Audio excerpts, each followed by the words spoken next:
प्रिय बच्चों, मैंने आपको दूसरे वीडियो में ऑर्गेनिक कंपाउंड के रूप में एथिल अल्कोहल को पढ़ाया था। अब उसी क्रम में आज दूसरा ऑर्गेनिक कंपाउंड जो आपके 10th क्लास के सिलेबस में है वो एसिटिक एसिड है। बेटा, ये दो जो कंपाउंड्स ऐसे हैं जिनमें से एक कंपाउंड्स अनिवार्य रूप से यूपी बोर्ड में पूछा जाता है, इसलिए इसको आपको बहुत अच्छी तरीके से कंप्लीट कर लेना है। एसिटिक एसिड जो कार्बोक्सिलिक अम्ल से सजातीय श्रेणी समूह होता है, उसका पहला जो कंपाउंड्स है वो मेथेनोइक अम्ल होता है, और जो दूसरा कंपाउंड्स है वो एसिटिक एसिड या जिसको आईयूपीएससी में एथेनोइक एसिड भी कहते हैं। वास्तव में इसे सिरके का अम्ल भी कहा जाता है, क्योंकि इसका निर्माण गन्ने के रस से किया जाता है। जो सिरका होता है उसके अंदर 10% एसिटिक एसिड और शेष जल होता है। 17वीं शताब्दी में सबसे पहले एस्टोहल नामक वैज्ञानिक ने इसका निर्माण किया एथिल अल्कोहल के ऑक्सीकरण से। तो आप देखिए इसका अणुसूत्र CH3COOH, या इसको ऐसे भी लिख सकते हो C2H4O2। संरचना सूत्र इसको इस तरह से प्रदर्शित किया जा सकता है CH3C OOH, या ऐसे भी लिख सकते हैं, दोनों तरीके से। अब बनाने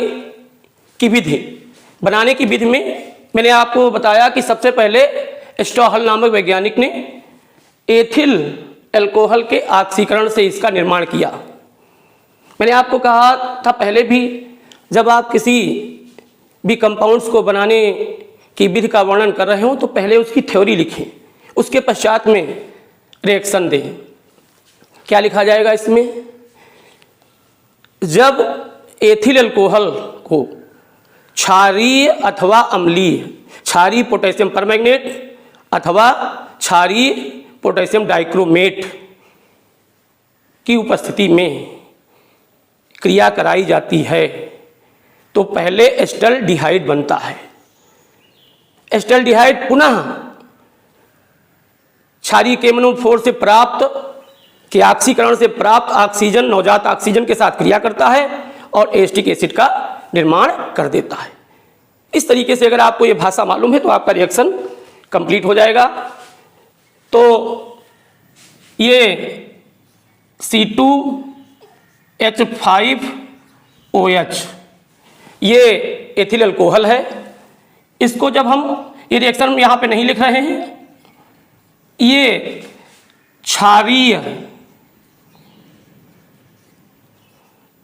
पोटेशियम परमैंगनेट KMnO4, वास्तव में जब हम पोटेशियम परमैंगनेट की सांद्र H2SO4 के साथ क्रिया कराते हैं तो रिएक्शन होता है, उसके अंदर यह नवजात ऑक्सीजन प्राप्त होता है, उसी से इसका ऑक्सीकरण होता है। तो ये एस्टल्डिहाइड बन जाएगा CH3CHO और एक अणु जल का निष्कासित हो जाएगा। यह एस्टल्डिहाइड पुनः क्रिया करेगा CH3CHO नवजात ऑक्सीजन के साथ, और यही क्षारीय KMnO4 की उपस्थिति में तो बन जाएगा एसिटिक एसिड CH3COOH। इस तरीके से हम एथिल अल्कोहल के ऑक्सीकरण से एथेनोइक अम्ल का निर्माण कर लेते हैं। ये पहला मेथड हो गया, पहली विधि हो गई इसकी प्रिपरेशन की।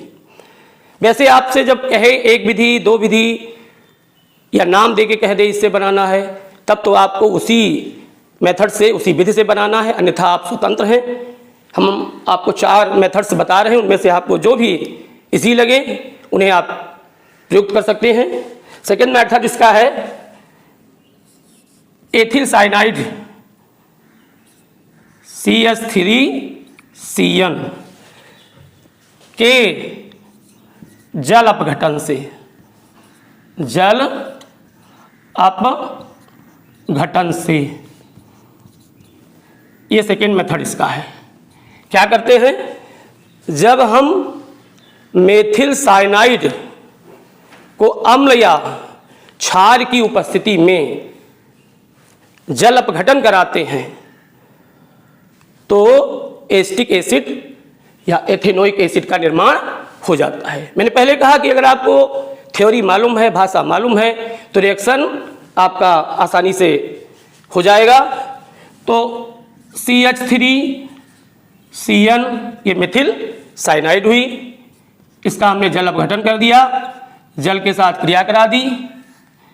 अम्ल अम्लीय अवस्था में भी ले सकते हैं और क्षारीय अवस्था में भी करा सकते हैं। तो बन जाएगा CH3COOH। देखिए संतुलित करते रहिएगा, CH3COOH और प्लस H2O।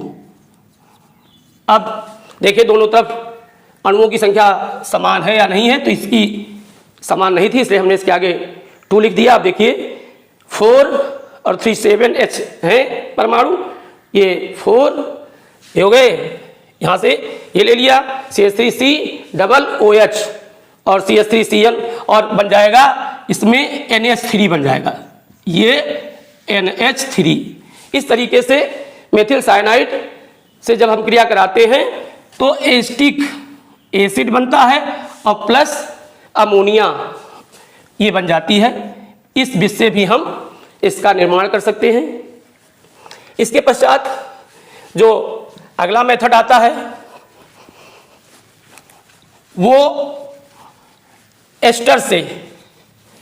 ये मैंने जब एथिल एल्कोहल पढ़ा रहे थे आपको, उस समय भी मैंने आपको बताया था कि ये ऐसा मेथड है जिसकी सहायता से हम दोनों कंपाउंड्स का निर्माण कर सकते हैं। एथिल एसीटेट नामक एस्टर यहां पर हम प्रयुक्त करते हैं। जब एथिल एसीटेट का जल अपघटन कराया जाता है, उसके परिणाम स्वरूप भी हमें एसिटिक एसिड और एथिल अल्कोहल प्राप्त होता है। दोनों चीजें इसमें प्राप्त हो जाती है। इसलिए दोनों मेथड्स के लिए, चाहे एथिल अल्कोहल बनाना हो या एसिटिक एसिड बनाना हो, CH3COOC2H5 ये एस्टर है, या इसको कहते हैं एथिल एसीटेट। 3 मीटर एस्टर से, ये एस्टर से है, एस्टर से निर्माण कर रहे हैं। इसका हमने जल अपघटन करा दिया H2O से। देखिए ये रिएक्शन बड़ा इंपॉर्टेंट है और बड़ा इजी है। यहाँ से इसको तोड़ लीजिए, हम जल को HOH भी लिख सकते हैं। यहाँ से ये H यहाँ आ जाएगा तो बन जाएगा CH3COOH, एसिड बन गया। अब OH यहाँ लगा दें तो बन जाएगा C2H5OH। तो आपने देखा इसमें क्या हुआ, दोनों कंपाउंड्स बन गए। जो आपको 2 ऑर्गेनिक कंपाउंड्स पढ़ाए जाते हैं उनमें से एसिटिक एसिड और एथिल अल्कोहल, तो ये वो मेथड है जो दोनों में यूज कर सकते हैं। इसका क्या भाषा आप लिखेंगे, जब एथिल एसीटेट का जल अपघटन कराया जाता है तो या जल के साथ क्रिया कराई जाती है तो एसिटिक एसिड और एथिल अल्कोहल प्राप्त हो जाता है। एक और मेथड 4th है किण्वन से।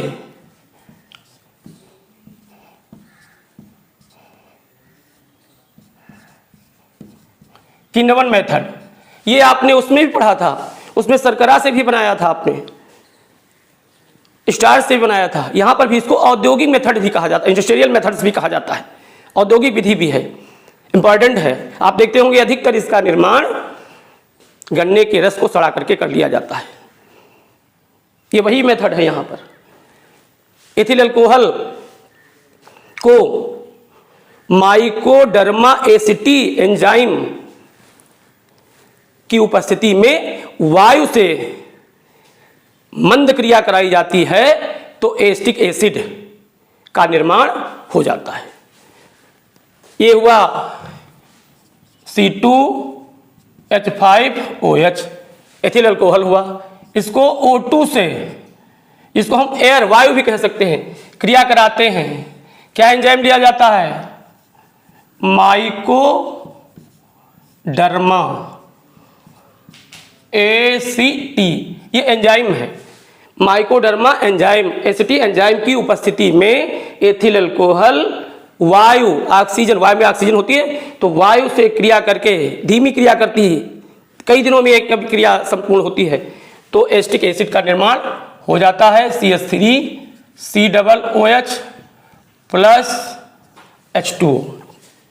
इस तरीके से हम एसिटिक एसिड या एथेनोइक एसिड का निर्माण कर लेते हैं।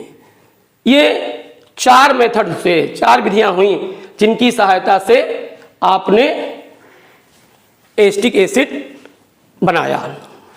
अब इसके पश्चात इसके भौतिक गुण आते हैं, उन्हें मैं आपको ऐसे ही शार्ट में सुनाया दे रहा हूं। एसिटिक एसिड रंगहीन, तीक्ष्ण गंध वाला संक्षारक द्रव है। यह जल में विलेय है, जल से यह भारी होता है। इसका क्वथनांक 118 डिग्री सेंटीग्रेड होता है। 16.5 डिग्री सेंटीग्रेड पर शुद्ध एसिटिक एसिड जम करके बर्फ जैसा चमकीले क्रिस्टल बनाता है, जिसको हम ग्लेसिकल एसिटिक एसिड कहते हैं। ये ईथर, जल, एल्कोहल सब में विलेय है। इस तरीके से हम इसके भौतिक गुणों पर, फिजिकल प्रॉपर्टीज जो होती हैं उन पर चर्चा कर लेते हैं। अब आती है केमिकल प्रॉपर्टीज, रासायनिक गुण। बच्चों, फिजिकल प्रॉपर्टीज कम पूछी जाती हैं, भौतिक गुणों को कम पूछा जाता है, लेकिन रासायनिक गुणों को अधिकतर पूछा जाता है। और ये आपके लिए 3 तरीके से लाभदायक होती हैं। इन्हें व्हाट हैपन, क्या होता है जब के रूप में, कन्वर्जन कैसे प्राप्त करेंगे के रूप में, अथवा रासायनिक गुणों के रूप में। 3 तरीके से इन्हें पूछ दिया जाता है, इसलिए इन्हें आपको, इन रासायनिक गुणों को ठीक तरीके से याद कर लेना है। आप पेपर उठा के देखेंगे तो आप देखेंगे उसमें क्या होता है जब। तो अगर आपको ये गुण याद हैं तो वो क्वेश्चन आपके आसानी से सॉल्व हो जाएंगे। पहली रासायनिक गुण,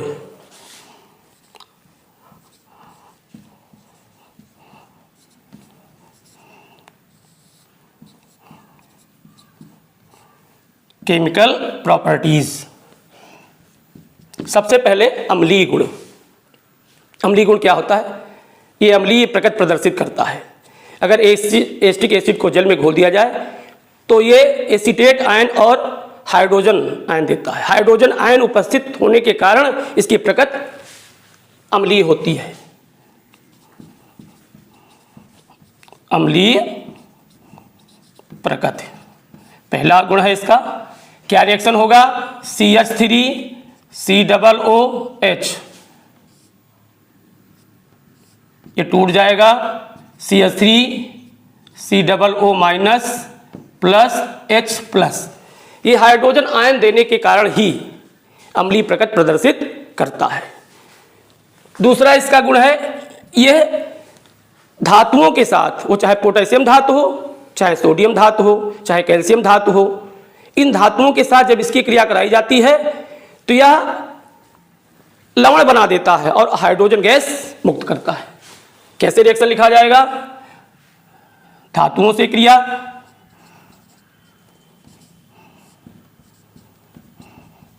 कोई भी आप धातु ले सकते हैं, सोडियम, पोटेशियम, कैल्शियम, तो CH3COOH प्लस Na। देखिए रिएक्शन लिखना कितना आसान होता है। ये आपने लिख लिया, यहां से H परमाणु हटा देना है और Na यहां पर प्रतिस्थापित कर देना है। CH3COO Na, ये एसीटेट लवण अर्थात सोडियम एसीटेट बन जाएगा और ये यहाँ से हाइड्रोजन परमाणु निकल जाएगा और हाइड्रोजन गैस का निर्माण कर देगा।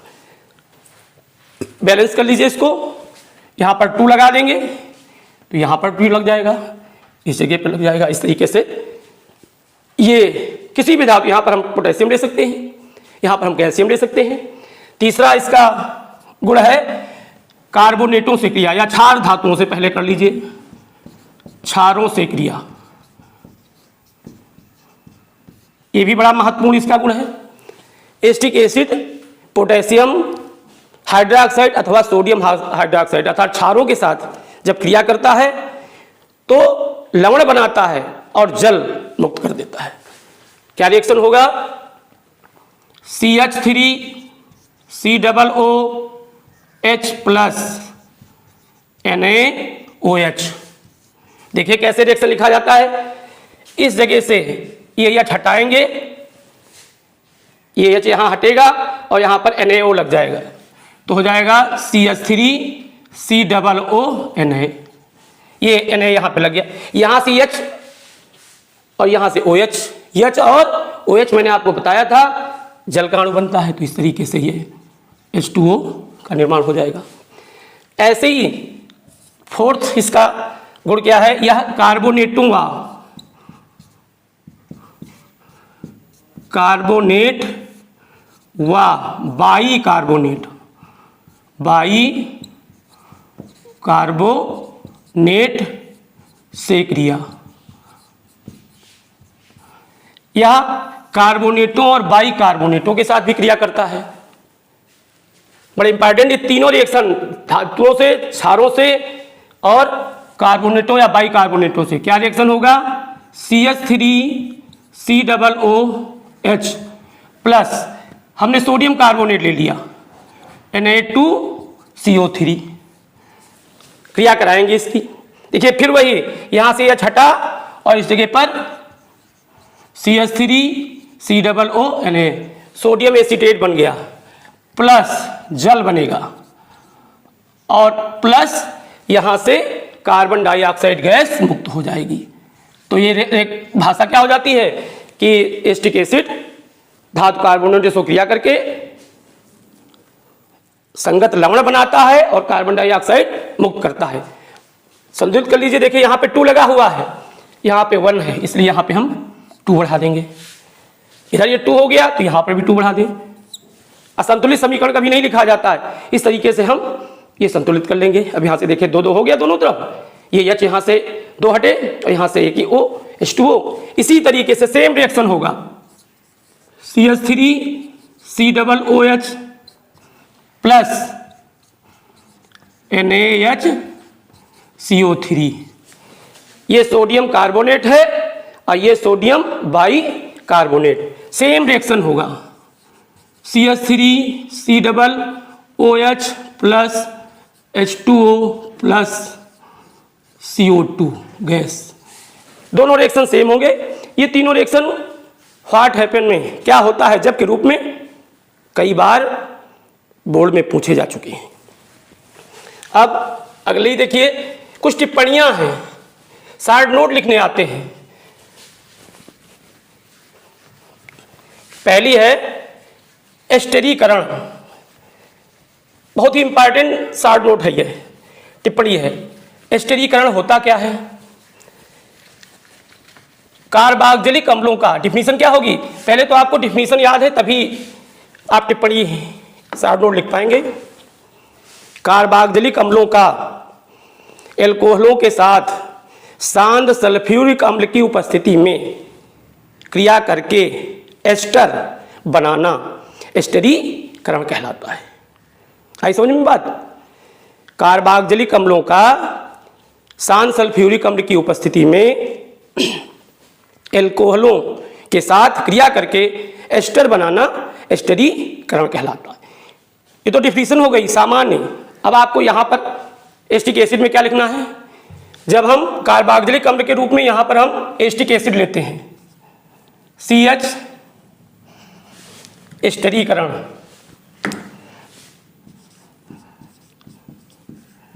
एस्टरीकरण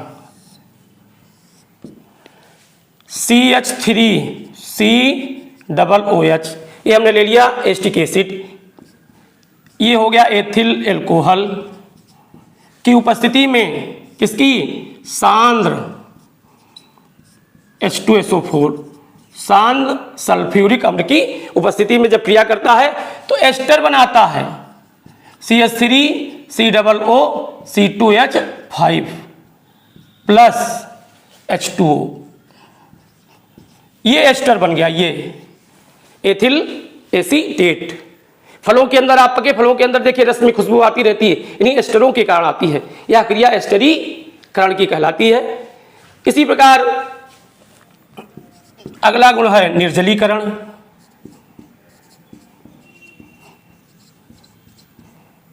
निर्जलीकरण क्या होता है, निर्जल हो जाना, किसी कंपाउंड्स में से, किसी यौगिक में से जल के अणु का निष्कासित होना निर्जलीकरण कहलाता है। जब हम एस्टिक एसिड को किसी निर्जली कारक की उपस्थिति अथवा अनुपस्थिति में गर्म करते हैं तो इसमें से एक जल का अणु निष्कासित हो जाता है और एस्टिक एनहाइड्राइड बनता है।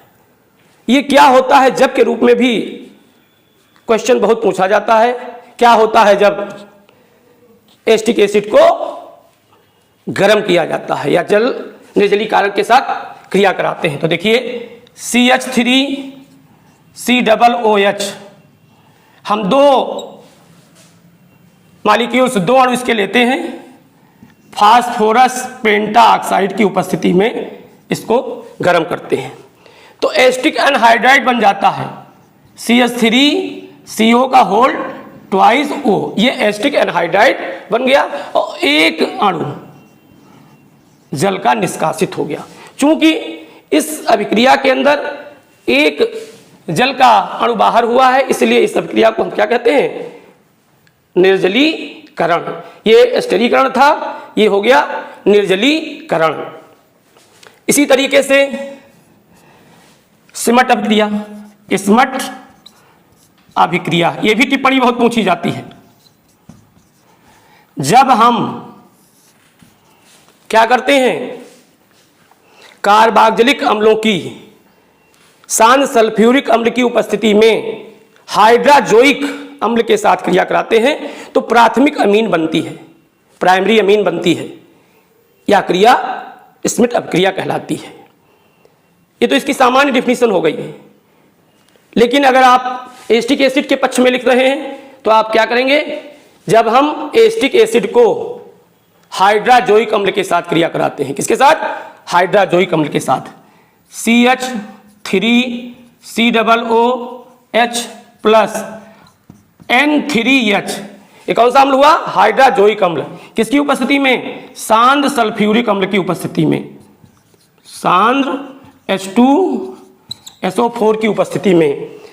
तो CH3 और क्या बन जाएगा, CH3NH2 प्राथमिक अमीन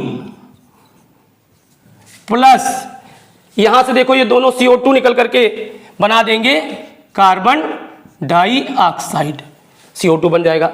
और यहां से तीन अंक के यानी नाइट्रोजन के परमाणु हैं, उसमें से एक यहां लगा तो दो बच गए, ये N2 निष्कासित हो जाएगी।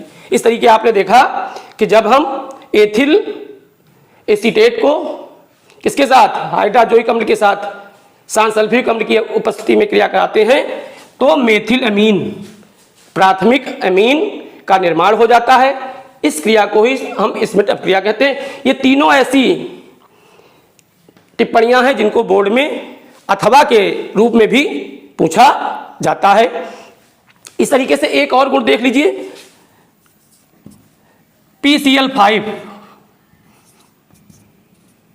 से क्रिया, फास्फोरस पेंटाक्लोराइड से क्रिया। क्या होता है, जब यह इसके साथ क्रिया करता है तो एस्टर क्लोराइड बनाता है। देखिए CH3COOH प्लस PCl5, कैसे इसको तोड़ेंगे, देखिए यहां से आपको OH हटा देना है, CH3CO और एक Cl यहां पे जोड़ देना है। ये स्टील क्लोराइड बन जाएगा। प्लस यहां से एक, इसमें से एक O उठाइए और इसके बीच में लगा दीजिए, तो POCl3 बच जाएगा। अब एक Cl ये और 3 Cl ये, 4 हो गए, अभी एक बचा, तो एक Cl यहां से, एक HCl बाहर निकल जाएगा। इस तरीके से इसके साथ क्रिया हो गई। वैसे तो बहुत से इसके गुण हैं, लेकिन आपने अगर ये 8-9 गुणों को ठीक से याद कर लिया है तो आपका ये कंपाउंड्स बहुत अच्छी तरीके से लिख जाएगा। अब इसमें यूजेज होते हैं, इसका यूज क्या होता है आप देखते होंगे कि इसका उपयोग सिरके के रूप में किया जाता है, जिसका उपयोग विभिन्न प्रकार के अचार वगैरह को संचालित करने के लिए, सुरक्षित करने के लिए करते हैं। इसे प्रयोगशाला में अभिकर्मक के रूप में भी प्रयुक्त किया जाता है। इससे रंग, कागज, सेलुलोज, रेशम आदि का भी निर्माण किया जाता है। इसकी सहायता से steel chloride, acetic anhydride, ester आदि कई प्रकार के कंपाउंड्स के बनाने में भी इसका उपयोग किया जाता है। तो प्रिय बच्चों, हमें आशा है कि आप घर पर अच्छी तरीके से इनके नोट्स भी तैयार कर रहे होंगे और इनको पढ़ रहे होंगे। फिर भी अगर किसी प्रकार की कोई समस्या आपको आती है तो आप हमें कमेंट्स में लिखें। इससे आगे अगला जो वीडियो होगा इसके आगे की बात हम आपको बताएंगे। धन्यवाद।